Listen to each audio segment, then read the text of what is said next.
ایک اور حدیث میں جس میں رسالت مآب صلی اللہ علیہ وآلہ صلی وسلم اللہ علیہ سے وسلم. فرمایا کہ ہمارا قائم اسی دن ظہور کرے گا. ہمارا جو آخر الزمان، جس آخری دور کے امام مہدی علیہ الصلوۃ والسلام، اچھا 15 شعبان کو انہوں نے ظہور کرنا ہے. اوکے. اور اب یہ ایک اور حدیث اور بڑی مستند حدیث جس کی جو ہے وہ سند ہے امام جعفر صادق علیہ السلام سے، کو فرماتے ہیں کہ میں نے اپنے والد سے سنا، انہوں نے اپنے والد سے سنا، انہوں نے رسول اللہ سے سنا. مطلب یہ پوری ایک متواتر اسناد کی حدیث ہے.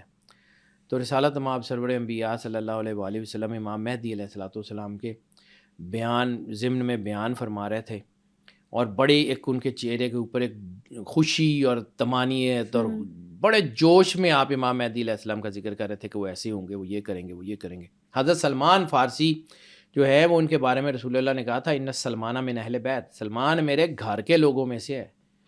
حضرت سلمان فارسی پاس کھڑے تھے اور مسکرا رہے تھے. آپ مسجد نبوی میں رسالت مآب تشریف فرمایا ہے، صحابہ کرام کا مجمع ہے، اور مولا حسین سے یہ روایت منسوب ہے کہ انہوں نے سنا جو ہے وہ اپنا مولا رسالت مآب سرور انبیاء صلی اللہ علیہ وسلم کے وہ وہاں موجود تھے، اور وہ جو ہے وہ مدینے میں جس وقت امام حسین پاک چھوٹے تھے مولا علی سے.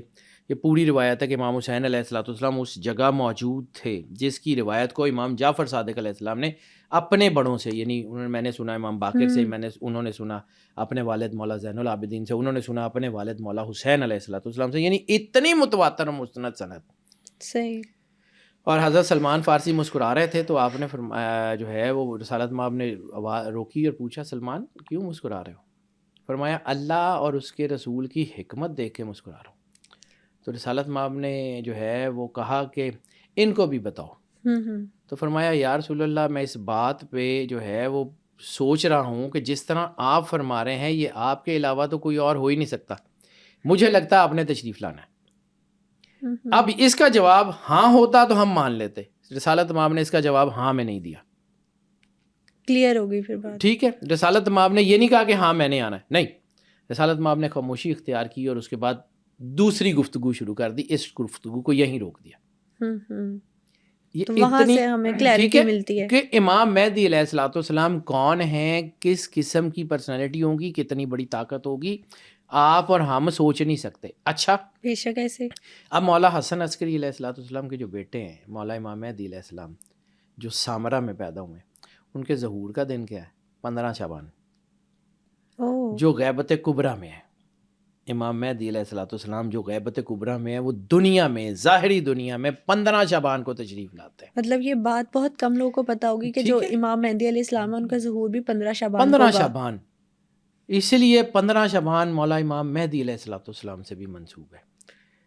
اب کچھ لوگوں کے دیکھیں میں بیٹا سیدھی سی بات ہے، میں کوشش کرتا ہوں میں فرقوں والی بات نہ کروں، لیکن کچھ حقیقت ہے. رسالت مآب سرور انبیاء صلی اللہ علیہ وآلہ وسلم سے گھر سے محبت کیے بغیر نہ دین ہے، نہ دنیا ہے، نہ کچھ اور ہے. ایسے ہی ہے. ٹھیک ہے، اگر سرور انبیاء صلی اللہ علیہ وآلہ وسلم کے گھر سے محبت نہیں ہے، ان کے گھر سے وفاداری نہیں ہے، جو مرضی کر لے کچھ نہیں ہو سکتا.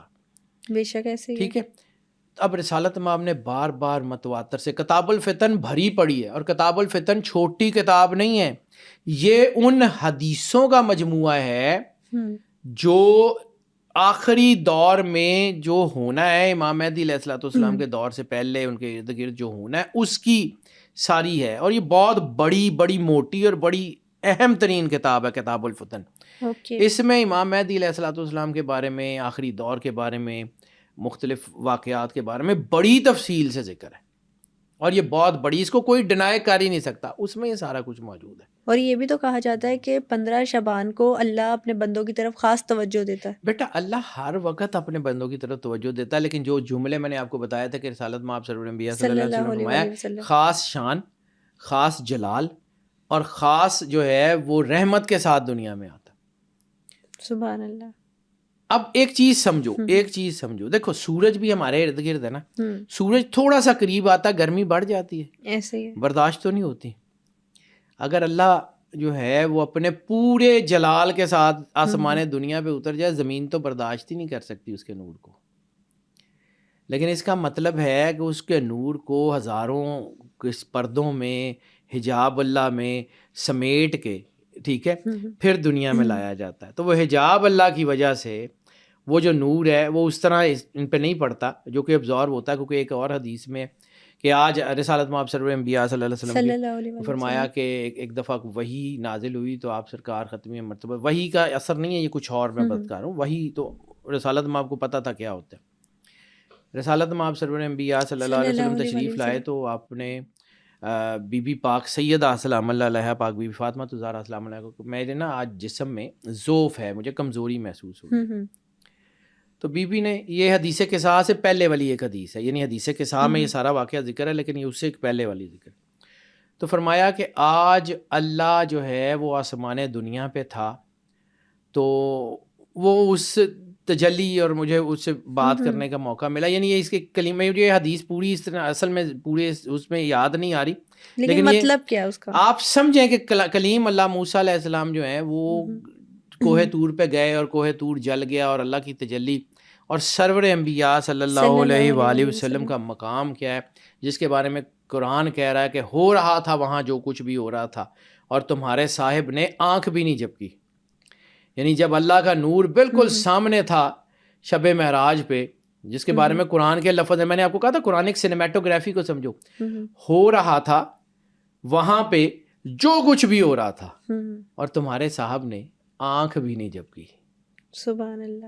ٹھیک ہے، تو یہ کوئی ایک کمال کی پرسنالٹی ہے خاص، یعنی وہ نور جو ہے وہ سرور انبیاء صلی اللہ علیہ وآلہ وسلم کے وجود سے جب ان کی تجلی ظاہر ہوتی ہے تو آپ کو بھی جو ہے نا وہ اس کی احساس یا فیلنگ یا ذوف یا کچھ تھوڑا سا محسوس ہوتا ہے، حالانکہ نبوت کا تعلق ذوف سے نہیں ہے، یعنی جس کے نام سے کائنات کو شفا ملتی ہو وہ خود بیمار کیسے ہو سکتا ہے؟ میری عقیدت، میرا جو ہے یہ ماننے کو تیار ہی نہیں ہے میرا ایمان اس چیز کو، ٹھیک ہے لوگوں کو اور ہوگا، لیکن جس کا نام لے کے بیماریاں دور ہوتی ہیں وہ خود بیمار کیسے ہو جاتا ہے؟ اس کو دوائی کی ضرورت کیسے پڑتی ہے؟ بات تو صحیح ہے۔ تو بیٹا یہ کچھ دنیا کو دکھانے کے لیے بہت سارے راز ہوتے ہیں، سارے ایسے نہیں ہوتے، اس لیے شب برات میں بہت سارے راز ہیں، سارے کھولنے بیٹھیں گے تو لوگوں کو سمجھ ہی نہیں آئے گی۔ اسی لیے تو جو ہے وہ ایک حدیث ہے عبداللہ ابن عباس کی، کہ کسی نے ان سے پوچھا تھا تو آپ نے کہا تھا کہ اگر اس کی تفسیر میں تمہیں بتا دوں تو تم یقیناً کافر ہو جاؤ گے، یعنی صحابہ کرام کہ تمہیں سمجھ ہی نہیں آئے گی۔ اس لیے بہت ساری چیزیں ہوتی ہیں جو سب بندوں کو بتانے والی نہیں ہوتی۔ عام سی بات یہ ہے کہ یہ بڑی مقدس رات ہے، اس کا روزہ بھی ہے، اس کا تعلق سرور انبیاء سے بھی ہے، اس کا تعلق آخر الزمان سے بھی ہے، یہ پوری کائنات کا جتنا سسٹم ہے اس کے درمیان یہ ایک برج ہے، سمجھ لیں تو مل جائے گا، جس کے نصیب میں جو ہوگا وہ مل جائے گا۔ یہ بھی کہا جاتا ہے نا کہ کائنات میں بہت سارے لوگ کو جو مغفرت ہو جائے گی سوائے 5 لوگوں کے، ایک حدیث میں کہا جاتا ہے۔ جی بیٹا، وہ جو 5 لوگ ہیں ان میں سے مشرک بھی ہیں نا، اور ایک اور حدیث ہے، مطلب یہ 5 والی حدیث تو چونکہ مشہور ہے تو جس کے اوپر ہم ذکر نہیں کرتے، تو سرور انبیاء صلی اللہ علیہ وآلہ وسلم کی ایک حدیث ہے جس کے راوی شاید انس بن مالک بھی ہیں، اور ایک اور راوی ہیں شاید ابو بکر صدیق کا بھی اس میں ذکر آتا ہے، 8 یا 9 بڑے مستند راویوں نے اس پوری حدیث کو ذکر کیا ہے، اور سرور انبیاء صلی اللہ علیہ وآلہ وسلم نے فرمایا کہ دنیا میں ہر بندے کی مغفرت ہو جائے گی، ایک مشرک کی نہیں ہوگی اور ایک میرے گستاخ کی نہیں ہوگی۔ جو بھی سرور انبیاء صلی اللہ علیہ وآلہ وسلم کا گستاخ ہے نا، یا ان کے گھر کے کسی فرد کا گستاخ ہے، سوال ہی نہیں ہوتا اس کی بخشش ہو جائے، یہ نہیں ہے، باقی سارے اللہ بخش دے گا، ٹھیک ہے۔ ایک اللہ کے ساتھ جس نے شریک ٹھہرایا انہوں نے چھٹنا، ایک سرور انبیاء صلی اللہ علیہ وآلہ وسلم کی جس نے گستاخی کی اس میں معافی نہیں ہے، جو مرضی کر لے۔